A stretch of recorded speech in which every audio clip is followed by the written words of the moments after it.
মা, ওঠো। আর কত ঘুমাবি? দেখো, সকালে সোনালি রোদ তোমার জানালার ফাঁকে এসে উকি দিচ্ছে।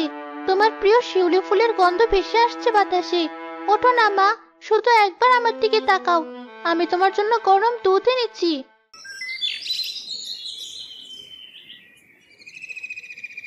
টিয়া, ও টিয়া, ঘরে আছিস? হ্যাঁ রতন কাকা, আছি। আস্তে কথা বলুন, মা ঘুমাচ্ছে। এখনো একই রকম, কোনো পরিবর্তন নেই? আহারে, মেয়েটার কি কষ্ট। আজ তো পুরো 1 মাস হয়ে গেল। বদ্যমশাই কি বললেন শেষে? বৈদ্য মশাই তো আশা ছেড়ে দিয়েছেন কাকা। বললেন তার জ্ঞানে এমন রোগের কোনো চিকিৎসা নেই। শহরের চিকিৎসকও এসেছিলেন, তিনিও হাল ছেড়ে দিয়েছেন।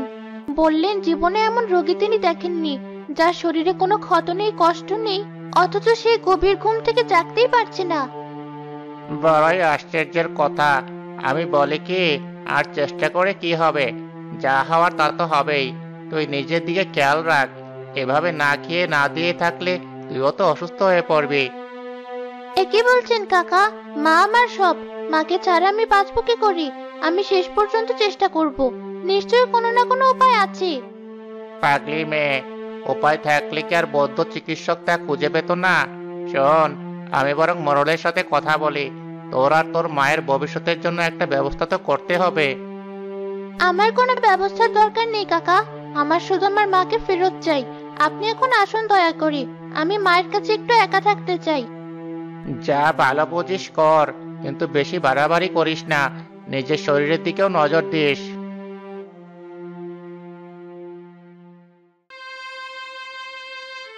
শুনলে তো মা, সবাই কেমন আশা ছেড়ে দিচ্ছে।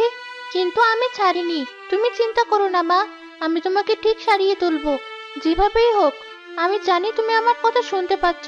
তুমি শুধু শক্তি ধরে রাখো।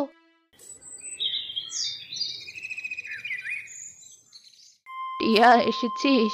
তোর জন্যই অপেক্ষা করছিলাম। হ্যাঁ তাই মা, সব ঠিক আছে তো? শোন, তোর মায়ের এই রোগ কোনো সাধারণ রোগ নয় টিয়া। এই হলো মায়ার বাঁধন, এক গভীর ঘুমের অভিশাপ। এই বাঁধন কাটানোর শক্তি সাধারণ কোনো লতা পাতা বা ওষুধের নেই। মায়ার বাঁধন? এর মানে কি তাই মা? কে এই বাঁধন দিল? সে অনেক কথা, সেসব এখন জানার সময় নয়। এখন প্রতিকার খোঁজার সময়। আর তার একমাত্র প্রতিকার লুকিয়ে আছে গ্রামের সীমানা ছাড়িয়ে বহু দূরের মায়া বনের গভীরে। মায়াবন? সে তো এক বিশাল জঙ্গল। সবাই বলে ওখানে যে যায় সে আর ফিরে আসে না। ওটা তো ভয়ঙ্কর জায়গা। হ্যাঁ, ভয়ঙ্কর তো বটেই, কিন্তু সেখানেই আছে তোর মায়ের মুক্তির উপায়। মায়াবনের একেবারে কেন্দ্রে, যেখানে চাঁদের আলো দিয়ে তৈরি এক আশ্চর্য নদী আছে। সেই নদীর পাশে বছরে মাত্র একবারের জন্য এক বিশেষ পূর্ণিমার রাতে ফোটে এক আশ্চর্য সাতরঙা ফুল। সাতরঙা ফুল? হ্যাঁ, তার 7টি পাপড়িতে থাকে রংধনুর 7টি রং: বেগুনি, নীল, আকাশী, সবুজ, হলুদ, কমলা আর লাল। যে একবার সে ফুল দেখেছে সে তার রূপ ভুলতে পারে না। কিন্তু সেই পথ বড় কঠিন। মায়াবন সাধারণ বন নয়, সে জীবিত। তার নিজের ইচ্ছা অনিচ্ছা আছে। সে জঙ্গলে যাওয়া সবার পরীক্ষা নেয়, আর যেই পরীক্ষায় উত্তীর্ণ হয় সেই মায়াবন থেকে বের হতে পারে। পরীক্ষা? কিসের পরীক্ষা দাইমা? যোগ্যতার পরীক্ষা। সেই বন 3টি মহান পরীক্ষার মাধ্যমে পথিকের যোগ্যতা বিচার করে। প্রথমত সে লোভের পরীক্ষা নেয়। নদীর রূপ ধরে সে পথিকের সবচেয়ে মূল্যবান সম্পদ দাবি করে। দ্বিতীয়ত সে মনের ভেতরের ভয়কে জাগিয়ে দিয়ে সাহসের পরীক্ষা নেয়। কানাকানের গোলক ধাঁধায় ফেলে সে পথিকের মনকে দুর্বল করে দিতে চায়। আর তৃতীয় পরীক্ষা? তৃতীয় এবং শেষ পরীক্ষা হলো জ্ঞানের। ফুলের রক্ষক, এক জ্ঞান বৃদ্ধ মহাকচ্ছপ, একটি মাত্র প্রশ্ন করবে। সেই প্রশ্নের সঠিক উত্তর দিতে পারলেই ফুলের দেখা মেলে। আজ পর্যন্ত বহু বীর, বহু জ্ঞানী সেই বনে গেছে, কিন্তু লোভ, ভয় বা অহংকারের কাছে তারা হেরে গেছে। তাহলে আমি কি করে পারবো? আমি তো সাধারণ এক মেয়ে। আমার না আছে বীরের মতো শক্তি, না আছে জ্ঞানের মতো বুদ্ধি। তোর যা আছে তা হয়তো তাদের ছিল না। তোর আছে নিঃস্বার্থ ভালোবাসা আর একটা সুন্দর মন। তরবারি বা শারীরিক শক্তির চেয়েও তোর বড় অস্ত্র হবে তোর মনের শক্তি। যদি তুই সব বাধা পেরিয়ে ওই ফুলের একটি মাত্র পাপড়ি নিয়ে আসতে পারিস আর তা পবিত্র জলে গুলিয়ে তোর মাকে খাওয়াতে পারিস, তবেই সৃষ্টিকর্তার ইচ্ছায় এই মায়ার বাঁধন কেটে যাবে। আমি যাব দাইমা, আমার মায়ের জন্য আমি যে কোনো পরীক্ষা দিতে প্রস্তুত। আমাকে শুধু বলুন কোন দিকে যেতে হবে। উত্তর দিকে সোজা হেঁটে যাবি। 3 দিন 3 রাত পর যে ঘন অরণ্য পাবি সেটাই মায়াবন। যা, তবে প্রস্তুতি নে, তোর যাত্রা সফল হোক। মনে রাখিস, মনকে সবসময় স্থির রাখবি।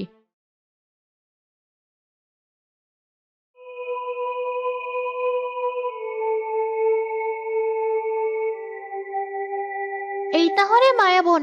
দাইমা ঠিকই বলেছিলেন, কি ঘন জঙ্গল, দিনের বেলাতেই কেমন অন্ধকার, আর বাতাসটাও কি ঠান্ডা।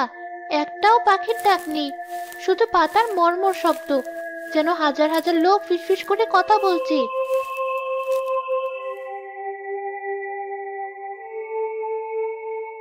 কে রে তুই পুচকি মেয়ে? একা একা এই ভয়ানক জঙ্গলে কি করছিস? পথ হারিয়েছিস নাকি সাহসের পরীক্ষা করতে এসেছিস? কে কে কথা বলে? আমি কুট্টুস, এই বনের সবচেয়ে চালাক কাঠবিড়ালি। আমি কথা বলি, এখানকার গাছপালা পশু পাখি সবাই কথা বলে। তুই কি নতুন এসেছিস? তোর চোখে তো ভয় দেখতে পাচ্ছি। আমি ভয় পেলেও পিছিয়ে যাব না। আমি আমার মায়ের জন্য মায়াবনের 7 রঙা ফুল খুঁজতে এসেছি। 7 রঙা ফুল?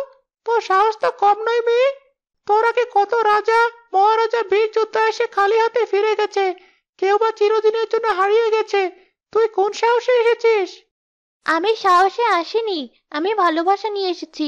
আমার মা খুব অসুস্থ, ওই ফুল নিয়ে গেলে হয়তো সৃষ্টিকর্তার ইচ্ছায় আমার মা বেঁচে যেতে পারে। ভালোবাসা কথাটা বন্ধ বলিসনি, কিন্তু এই পরে শুধু ভালোবাসা দিয়ে কাজ হয় না, পথ বড়ই কঠিন। আমি জানি পথটা কঠিন, কিন্তু আমাকে পারতেই হবে। তুমি কি দয়া করে আমাকে পথ চেনাতে সাহায্য করতে পারো? আমি শুনেছি এই বনের পশু পাখিরা খুব দয়ালু হয়। দয়ালু তো বটেই, কিন্তু পেটুকো, আমার ভীষণ খিদে পেয়েছে। তোর এই ছোট্ট ঝোলাটার ভেতরে কিসের জন্য গন্ধ পাচ্ছি? কি আছে ওখানে? আমার কাছে 2টো শুকনো রুটি আর খাবার পানি আছে, তুমি কি রুটি খাবে? রুটি? বহুদিন মানুষের হাতে তৈরি কিছু খাইনি। দে, দেখি কেমন খেতে। এই নাও।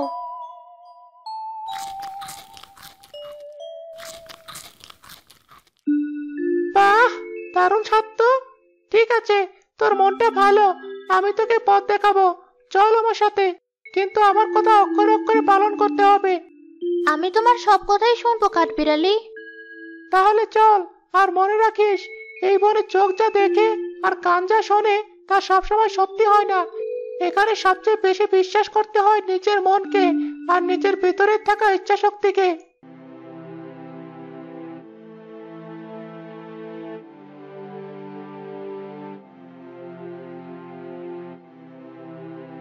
কাঠবিড়ালি, আমরা কত দূর এলাম?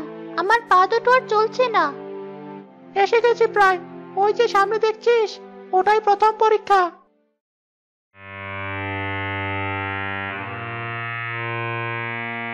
এটা একটা নদী, কিন্তু কি আশ্চর্য, জলটা কাচের মতো স্বচ্ছ, একটুও নড়ছে না, কোনো শব্দও নেই। নদীটা কি মরে গেছে? মরে যায়নি, ঘুমিয়ে আছে। এর নাম লোভী নদী। এর নাম যেমন, এর স্বভাবও তেমন। একে পার হতে গেলে এর প্রাপ্য মিটিয়ে দিতে হয়। যে এর দাবি মেটাতে পারে না, তাকে সে তার কাচের মতো জলের তলায় চিরদিনের জন্য টেনে নিয়ে যায়। আমি নিজের চোখে দেখেছি, এক বণিক তার সমস্ত ধন সম্পদ দিয়েও এই নদী পার হতে পারেনি। প্রাপ্য? কি চাই সে? হে পথিক, আমার বুক পেরিয়ে ওপারে যেতে চাও? ভালো, তবে দিয়ে যাও তোমার ঝুলিতে থাকা সবচেয়ে মূল্যবান সম্পদ। তোমার কাছে যা কিছু সবচেয়ে দামি, সোনা হীরা মণিমুক্তা, আমাকে দিয়ে যাও। আমি মূল্যবান জিনিস ভালোবাসি। কিন্তু আমার কাছে তো এমন মূল্যবান কিছুই নেই। আমি এক সাধারণ গ্রামের মেয়ে, আমার ঝোলায় শুধু একটা শুকনো রুটি আর একটু খাবার পানি আছে। রুটি আর খাবার পানি? এই মেয়ে, আমাকে উপহাস করছিস? আমার এই স্বচ্ছ জলের তলায় কত রাজার মুকুট, কত রানীর হাড় ঘুমিয়ে আছে তা তুই জানিস? যা, ফিরে যা। এই পথ তোর মতো নিঃস্ব পথিকের জন্য নয়। তাহলে কি আমি পার হতে পারবো না? আমার মায়ের কি হবে? টিয়া, ভেঙে পড়িস না, ভালো করে ভেবে দেখ। তাই মা বলেছিলেন তোর সবচেয়ে বড় অস্ত্র তোর ভালোবাসা। এমন কিছু কি তোর কাছে নেই যা তোর জীবনের চেয়েও মূল্যবান? আমার কাছে এই রূপোর লকেটটা আছে।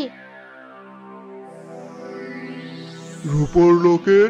সামান্য রূপা আমার কোনো কাজে আসবে না। আমি চাই হীরা, পান্না, মণিমুক্তা। এটা শুধু রূপোর নয়, এর ভিতরে আমার মায়ের হাসি মুখের ছবি আছে। তিনি নিজের হাতে এটা আমাকে দিয়েছিলেন। আমার কাছে সোনার খনি বা হীরার পাহাড়ের চেয়ে ওইটা অনেক বেশি মূল্যবান। আমার কাছে এর চেয়ে প্রিয় জিনিস আর কিছুই নেই। সত্যি কি তাই? তুই এটা দিয়ে দিতে পারবি? আমার মায়ের জীবনের জন্য আমি আমার জীবনও দিয়ে দিতে পারি। আর এই তো সামান্য একটা লকেট। নদী, তুমি এটা গ্রহণ করো।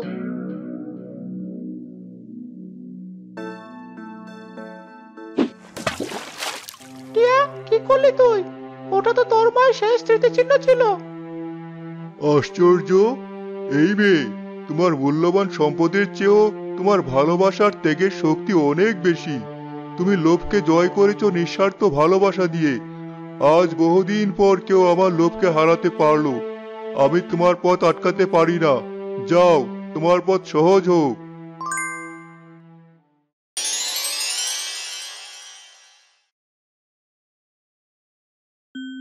ধন্যবাদ নদী। সাবাস টিয়া, আমি তো ভাবতেই পারিনি তুই এটা পারবি। চল তাড়াতাড়ি পার হয়ে যাই, সামনে আরো কঠিন পরীক্ষা অপেক্ষা করছে।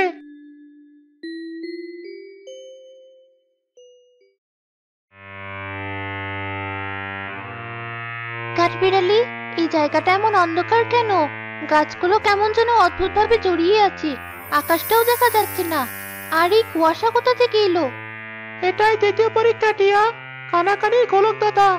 এখানে পথ খুঁজে পাওয়া খুব কঠিন, আর তার চেয়ে কঠিন হলো মনের জোর ধরে রাখা। কান খাড়া রাখিস, কিন্তু যা শুনবি তা বিশ্বাস করবি না। কি শুনবো? ফিরে যা, ফিরে যা। এই পথ তোর জন্য নয়। দেখ, কেমন বোকা একটা মেয়ে এসেছে। ও নাকি ভুলিয়ে যাবে। হা হা হা হা। কারা তোমরা? কেন আমায় ভয় দেখাচ্ছ? তোর মা তোকে ছাড়াই ভালো আছে। সে তোকে ভুলেই গেছে। তোর এই কষ্ট করা পুরোটাই বৃথা। না, এটা সত্যি নয়। আমার মা আমাকে খুব ভালোবাসে। টিয়া, ওদের কথায় কান দিস না। ওরা তোর মনের জোর ভাঙতে চাইছে। টিয়া মা, ফিরে আয়। এই ভয়ঙ্কর জায়গা থেকে ফিরে আয়। আমার জন্য তোকে এত কষ্ট করতে হবে না। আমি তোকে ছাড়া থাকতে পারবো না। ফিরে আয় মা। মা, ওটা কি তুমি?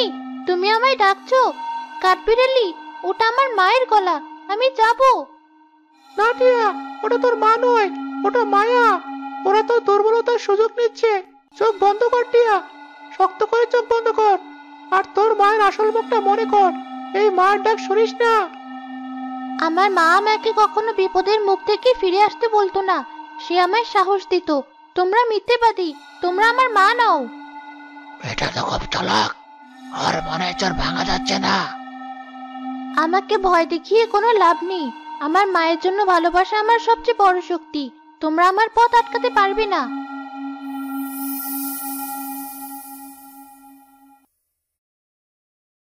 তুই পেরেছিস টিয়া, তুই নিজের মনের ভয়কে জয় করেছিস। আমি তোর জন্য গর্বিত। চল, আর একটাই পরীক্ষা বাকি।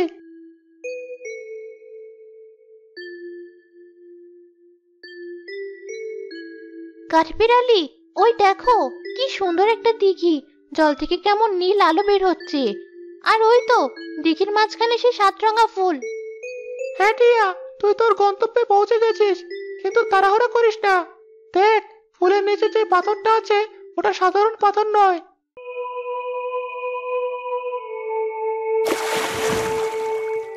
এই মেয়ে, থামো।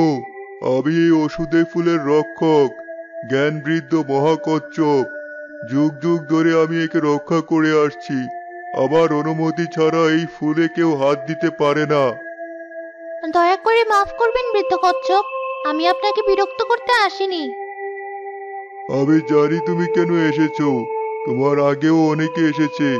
রাজা এসেছে ক্ষমতা বাড়াতে, যোদ্ধা এসেছে অমর হতে, জাদুকর এসেছে শক্তি অর্জন করতে, কিন্তু কেউই এর যোগ্য ছিল না, তাই তারা ব্যর্থ হয়ে ফিরে গেছে। তুমি কেন নিজেকে যোগ্য মনে করছো? আমি নিজেকে যোগ্য মনে করি না বৃদ্ধ কচ্ছপ। আমি শুধু একজন অসহায় সন্তান। আমার মা খুব অসুস্থ, এক মায়ার ঘুমে তিনি আচ্ছন্ন। একমাত্র এই ফুলের একটি পাপড়ি তাকে সেই ঘুম থেকে জাগিয়ে তুলতে পারি। আমি নিজের জন্য কিছু চাইতে আসিনি। ভালোবাসার চেয়ে মহৎ কোনো কারণ থাকতে পারে না। আমি তোমার যাত্রাপথের কথা শুনেছি। তুমি লোভী নদীকে তোমার সবচেয়ে প্রিয় জিনিস দিয়েছো। তুমি কানাকানির গোলক ধাঁধায় নিজের ভয়কে জয় করেছো। তোমার মধ্যে সততা আর সাহস আছে, কিন্তু এই ফুলের শক্তি ধারণ করার জন্য জ্ঞানেরও প্রয়োজন। তাই তোমাকে আমার একটা প্রশ্নের উত্তর দিতে হবে। আমি প্রস্তুত, আপনি প্রশ্ন করুন।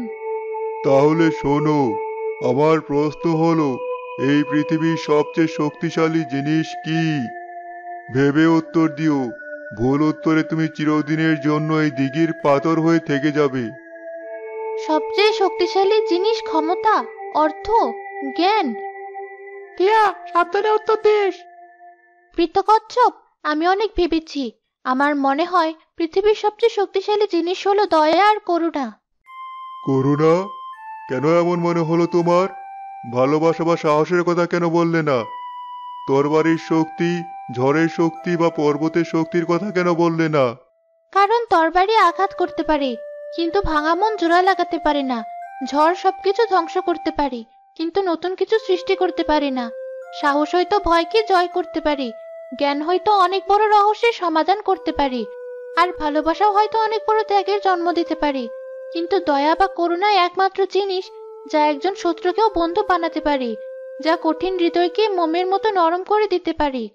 দয়া ছাড়া জ্ঞানী ব্যক্তিরা অহংকারী হয়ে ওঠে, সাহস হয়ে যায় নিষ্ঠুর, আর ভালোবাসা হয়ে যেতে পারে স্বার্থপর। দয়াই হলো সেই শক্তি যা সবকিছুকে একসাথে বেঁধে রাখে এবং সুন্দর করে তোলে। যে দিতে জানে সেই তো সবচেয়ে শক্তিশালী। তুমি সঠিক উত্তর দিয়েছো টিয়া। তোমার বয়স কম হলেও তোমার অনেক জ্ঞান। তোমার মন কাচের মতো স্বচ্ছ, আর তোমার হৃদয় ভালোবাসায় পূর্ণ। এই ফুলের উপর তোমারই তো অধিকার। এই ফুল তোমারই প্রাপ্য। মনে রেখো, এই ফুলের আসল জাদু এর পাপড়িতে নয়, ব্যবহারকারীর মনে। যে মন শুধু নিতে নয়, নিঃস্বার্থভাবে দিতেও জানে, তার হাতেই এই ফুলের শক্তি হাজার গুণ বেড়ে যায়। এবার যাও, তোমার মা তোমার জন্য অপেক্ষা করছে। ধন্যবাদ বৃদ্ধ কচ্ছপ, আমি আপনার কথা সারা জীবন মনে রাখবো। টিয়া, চল তাড়াতাড়ি, সূর্য ডুবতে আর বেশি দেরি নেই। হ্যাঁ কাঠ বিড়ালি, চলো। আশ্চর্য, ফেরার পথে বনটা একটুও ভয়ঙ্কর মনে হচ্ছে না। গাছগুলো যেন আমাকে পথ করে দিচ্ছে।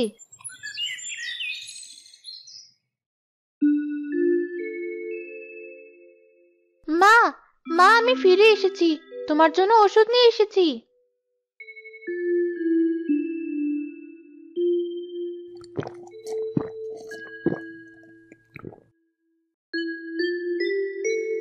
টিয়া মা, কোথায় ছিলি তুই?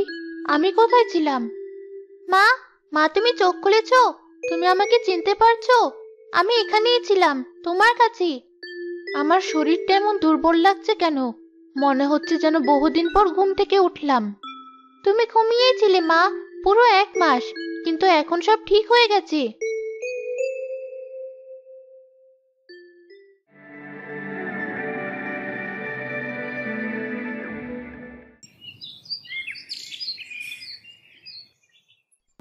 টিয়া মা, ঘরে আছো? হ্যাঁ চাচা, আসুন। কি হয়েছে? আপনার মুখটা এমন শুকনো কেন? আর বলিস না মা, আমার ছেলেটা সেই যে জ্বরে পড়লো, আর তো উঠতেই পারছে না। বৈদ্যমশাইও জবাব দিয়ে দিয়েছেন, এখন উপরওয়ালাই ভরসা। চাচা, আপনি দাঁড়ান, আমি আসছি। এই পাপড়িটা জলে গুলিয়ে আপনার ছেলেকে খাইয়ে দিন। আশা করি সৃষ্টিকর্তার রহমতেও সুস্থ হয়ে উঠবে। এ কি মা, এ তো সেই আশ্চর্য ফুল। তোর মায়ের জন্য এটা তুই জীবন বাজি রেখে এনেছিস, আর তা তুই আমাকে দিচ্ছিস? আমার মায়ের চেয়ে আপনাদের কষ্ট কম নয় চাচা, আপনি এটা নিয়ে যান।